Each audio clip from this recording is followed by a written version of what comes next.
निर्वाचनी road show रे सांसद तथा अभिनेता अनुभव महांती। ढेंकानाल लोकसभा क्षेत्र अंतर्गत कामाख्यानगर निर्वाचन मंडलीर निर्वाचनी रोड शो रे जोग दैछंती सांसद तथा ओडिया अभिनेता अनुभव महांती। से कामाख्यानगर निर्वाचन मंडलीर बीजेपी विधायक प्रार्थी शत्रुघ्न जेनांक पाई प्रचार आरंभ करिसंती। तांको सहित थिले बीजेपी नेता पीतांबर आचार्य। जिडामाळी ठारू विशाल रोड शो रे आसी कामाख्यानगर शहर परिक्रमा करथिले। एथि सहित बीजेपी विधायक और सांसद प्रार्थी को पद्म फूल चिन्ह रे भोट दे जययुक्त करने को निवेदन करथिले। तेबे बीजेपी स्टार प्रचारक अनुभव को देखिबा पाई कामाख्यानगर रे भीड़ परिलक्षित होइथिला।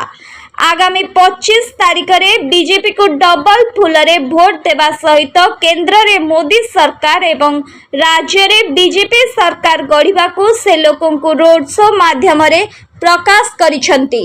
कामाख्यानगर सौम्यरंजन नायक रिपोर्ट सतर्क टीवी ओडिया।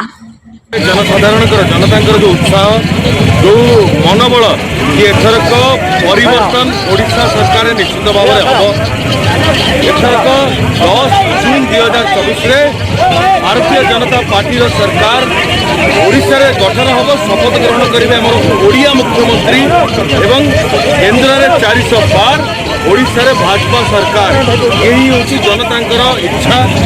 सारा ओडिशा रे खाली कामाख्यानगर नुहे सारा ओडिशा रे स्लो चली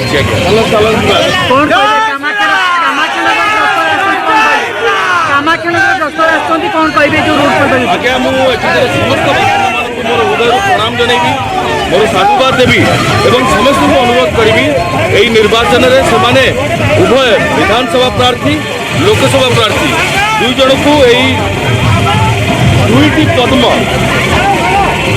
पद्म चिन्ह पद्म फूल चिन्ह भोट दे विपुल संख्या जययुक्त करांतु।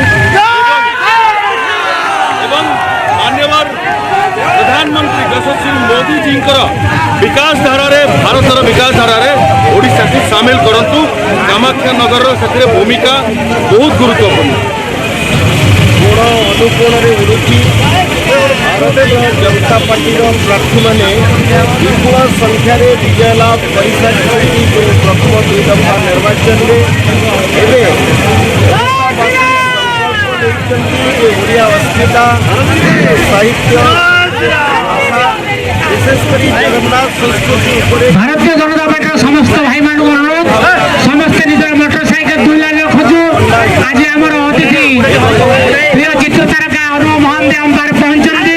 कामाख्यानगर